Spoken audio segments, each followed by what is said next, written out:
విద్యా బాలన్ తెగ హ్యాపీగా ఫీల్ అవుతోంది. లాస్ట్ సండే కహానీ మూవీలో నటనకి గాను ఆమె ఫిల్మ్ ఫేర్ అవార్డు అందుకుంది.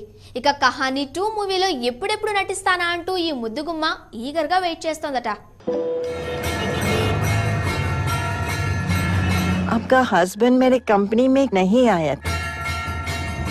इधर मेरी साथ शाम यही रहते हैं और न पक्षी का नाम को भी नहीं और न पक्षी नहीं था.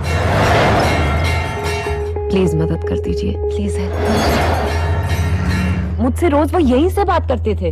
सर. क्या सर सर सर सर लगा रखा है, मुझसे बात कीजिए ना. విద్యా బాలన్ ఆనందానికి అవధులు లేవు. ఆమె భర్తతో కలిసి ఫిల్మ్ఫేర్ అవార్డుకి వెళ్ళింది. పైగా ఈ కహానీ మూవీకి గాను ఆమె ఉత్తమ నటి పురస్కారం అలనాటి నటి రేఖ చేతుల మీదుగా అందుకుంది. దీంతో విద్య చాలా హ్యాపీగా ఫీల్ అవుతోంది.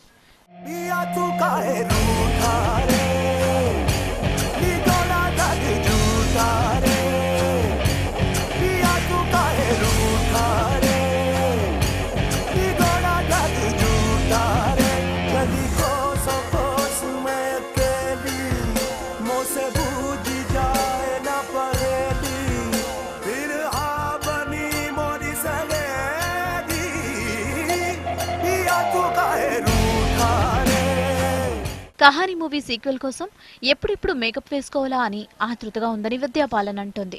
పెళ్లయ్యాక ఆమె సినిమాలో నటించడం తన భర్తకి ఎలాంటి అభ్యంతరం లేదట. అందుకే విద్యా బాలన్ మరింత ఆనందంగా ఉంది. ఇక త్వరలోనే దర్శకుడు సుజోయ్ ఘోష్ కహానీ 2 స్క్రిప్ట్ వినిపించనున్నాడుట.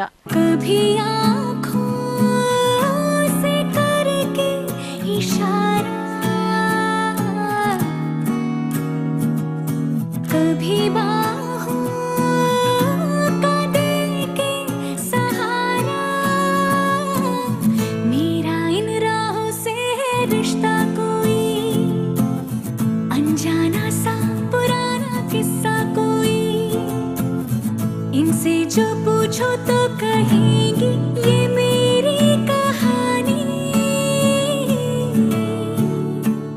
సుజోయ్ ఘోష్ దర్శకత్వంలో రూపొందిన కహానీ కేవలం 8 కోట్ల బడ్జెట్ కథ. కలకత్తా నేపథ్యంలో తెరకెక్కిన ఈ మూవీలో విద్యా బాలన్ ప్రెగ్నెంట్ లేడీగా నటించింది. ఆమె నటనకి అద్భుతమైన ప్రశంసలు రావడంతో భారీ కలెక్షన్స్ వచ్చాయి. ఇక బాలీవుడ్ సూపర్ స్టార్ కి సమానంగా కహానీ 100 కోట్లు కలెక్ట్ చేసిందంటే దట్ ఈస్ విద్యా బాలన్ గ్రేట్నెస్.